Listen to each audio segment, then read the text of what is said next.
கோவிலில் நாம் வாங்கும் மஞ்சளும் நெற்றில் பூசும் விபூதியும் வெறும் அடையாளங்களா? இல்லை, அவை இறை அருளின் ஆழமான தத்துவ சின்னங்கள்.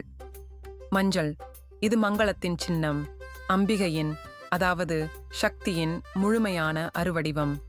மஞ்சள் பூசுவது தீய சக்திகளிடமிருந்து நம்மை காக்கும் ஒரு கவசம் போன்றது.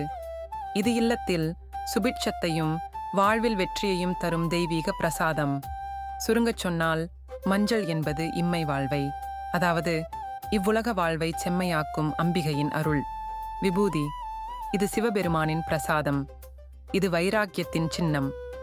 புனிதமான பசுஞ்சாணத்தை எரித்து கிடைக்கும் சாம்பலே விபூதி. எல்லா பொருட்களும் இறுதியில் சாம்பலாகிவிடும், மாறாதது பரம்பொருள் மட்டுமே என்ற பேருண்மையை இது நமக்கு உணர்த்துகிறது. நம்முடைய ஆணவம், கர்மவினை, மாயை ஆகிய மூன்றையும் அந்த நெருப்பில் சுட்டெரித்து தூய்மையான ஆன்மாவை சிவனிடம் சேர்ப்பதன் குறியீடே விபூதி.